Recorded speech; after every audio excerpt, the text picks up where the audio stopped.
السلام عليكم ورحمة الله وبركاته. ازيكم يا جماعة، اخباركم ايه؟ يا رب تكونوا بخير وصحة وسلامة. في شخص هيحاول يخدعك، في رجوع حق وورقة مهمة هتوصلك، ولكن احذر من الورقة دي، لان الورقة دي هيبقى فيها سر، والسر ده هيبين لك شخص انت كنت فاكره قريب منك، فاكره بيحبك، لكن هيطلع بالعكس، هتتصدم فيه. بس حاول تهدى وتركز عشان تعرف تحل امورك، لان قدر الله ما شاء فعل. علاقة الشخص ده انت اللي كنت صاحبها وانت اللي كنت متمسك بيها.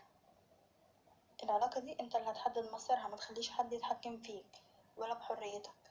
ما تخليش حد يتدخل في حياتك عشان حياتك ما تتدمرش مرة تانية. حاول تشوف الصح واعمله، وركز كويس قوي في القرارات اللي انت هتاخدها دي وتحديد مصيرك. خليك فاهم الكلام ده كويس واعمله. اصلا انت مش عارف هم عملوا فيك كده ليه. انت كنت بتحبهم، بتحترمهم، بتعمل كل حاجة حلوة عشانهم، ما كنتش بتحرمهم من حاجة. أي حاجة نفسهم فيها قبل ما يطلبوها كنت بتجيبها لهم لغاية عندهم. بس سبحان الله، في ناس كده كلامهم وأفعالهم خبي عنهم خططك اللي انت عايز تنفذها.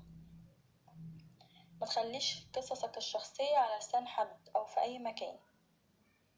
أهم مميزات البرج ده بيحب الحياة والانطلاق لأي هدف هو عايز يحققه. كمان شخصية بتحب الحياة جدا، عايز يتقدم في حياته طول الوقت، شغله هو هوايته المفضلة، بيفرحوا جدا لما بينجحوا.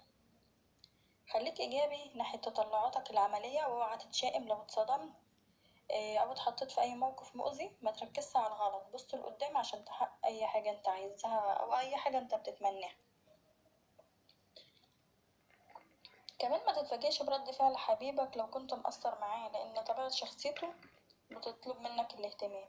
لو ملقاش الاهتمام اللي هو عاوزه اللي بيخليه يحس بحبك يعني، مش هتلاقي منه أي ردة فعل، وهتزعل وهيحس بإحساس حزين جدا. مشاكلك في الشغل مبتخلص لأن أغلب الأوقات أنت بتركز على الأسئلة والتفاصيل، فأنت كده بتخلي المشاكل تزيد. مفيش وقت المشاكل، لازم تهتم بشغلك أكتر، لأن الأيام اللي جاية بإذن الله على موعد مع مفاجآت كتيرة وجميلة جدا. بس أنت مهمل في صحتك الأيام دي. حاول تعمل فحوصات وتحاليل شاملة عشان تطمن على صحتك، لأن انت بتحس بالتعب والإرهاق ووجع الظهر كتير الأيام دي. اوعى تجازف بصحتك، لازم تروح لدكتور.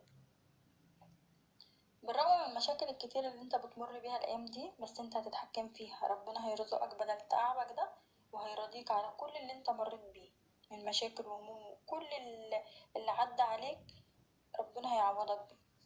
بس انت كل اللي عليك انك تصبر وتقول يا رب.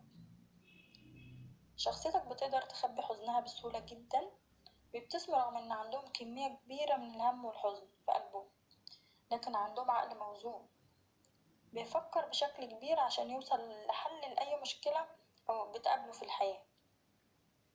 بيحب يحقق أحلامه وطموحاته، لأن أهم حاجة في حياته إن هو مخلص جدا في شغله، وحكمته وعقله بيساعدوه على تحقيق أي حاجة هو عاوزها. مواليد البرج ده عندهم صفات إيجابية كتيرة، منها إنه بيقدر إنه يشيل المسؤولية، بيقف في أي حاجة صعبة يحلها، بس ما بيحبوش إن حد يتحكم فيهم بأي شكل من الأشكال. شخصية كتومة جدا، قليل لما يتكلموا مع حد عن حياتهم الشخصية. بالنسبة للي مش مرتبطين، انت قابلت شخص من فترة قريبة حسيت انه مميز، ادي لنفسك فرصة عشان تتعرف عليه كويس، واوعى تندفع في مشاعرك ولا تقوله عليها. خليك حريص معاه، ما تسمعش الكلام الناس اللي حواليك، لان انت صاحب القرار ده. بتحس بوجع في بطنك لانك بتاكل اكل مليان دهون، وده اللي مأثر عليك. امشي على نظام غذائي صحي عشان الموضوع ما يكبرش. كمان ادرس امورك وافهمها كويس، فكر في قراراتك الاول وتأكد منها بهدوء وصبر، واوعى تستعجل عشان ما تندمش بعد كده. خليك حريص انك تستغل اي فرصة تجيلك، تستفيد منها. اهتم باهلك، لو قابلهم اي حاجة او هم عايزين اي حاجة بتجيبها لهم، على طول منتبه لهم، تحل المشاكل بسرعة. اليوم مناسب عشان تروح اللي بالنسبة للي متخانقين بقى، اليوم مناسب عشان تروح تصالح حبيبك وتتكلم معاه.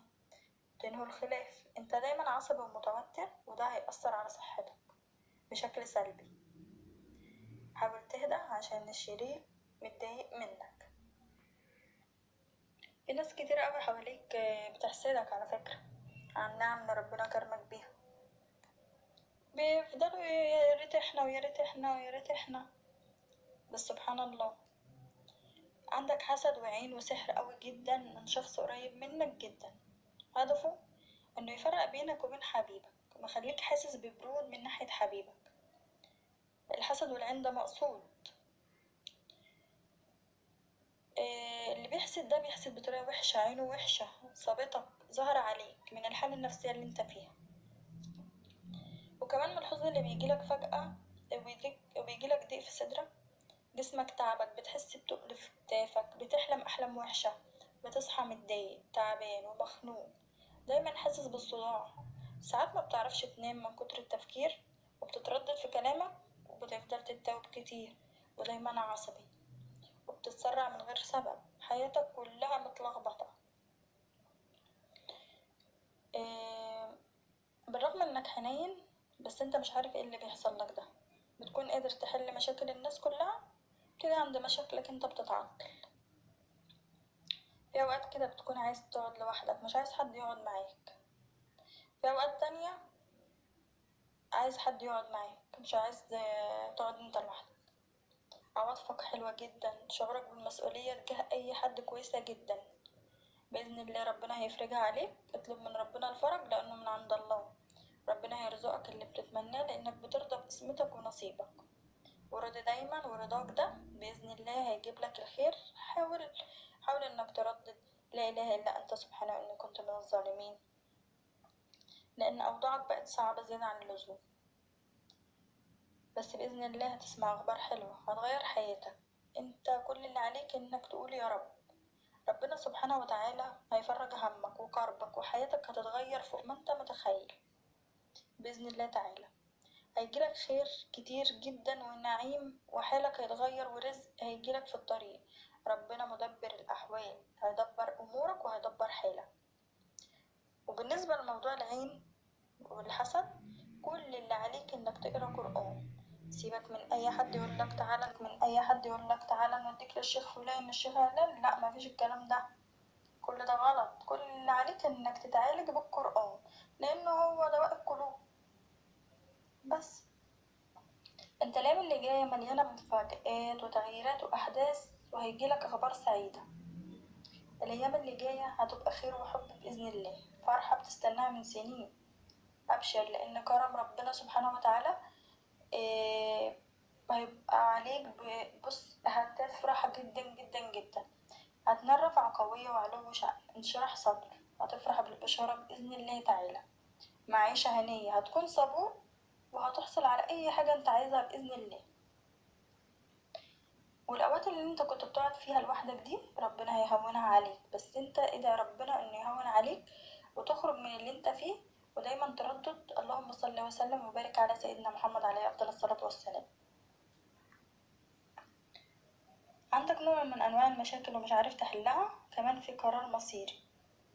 مشاكلك في شغلك غير متزنة، وضعك مش كويس، دايما قلقان ومتوتر، مش عارف تاخد قرار صح في حياتك. عندك كذا فكرة بتدور عليها وفي خيالك مش قادر توصل لحل، حاسس بشعور سيء جدا. عليك انك لازم انت تتخلص من الاحساس ده.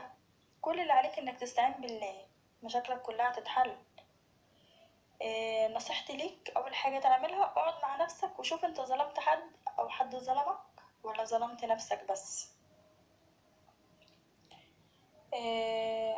عندك قدرة انك بتأثر على الناس اللي حواليك، وانك بتسيطر على نفسك وحياتك الخاصة.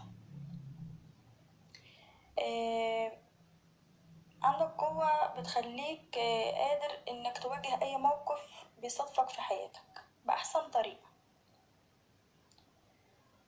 بتقابل الموقف دي بعزيمة، إصرار، بس في حاجة بتميزك إنك عنيد جدا جدا. انت من أكتر الأبراج صبر، ولو قابلت أي موقف محتاج منك انك تدافع عن اي شخص، ما بتتأخرش بتدافع، او عن اي حد قريب منك عموما.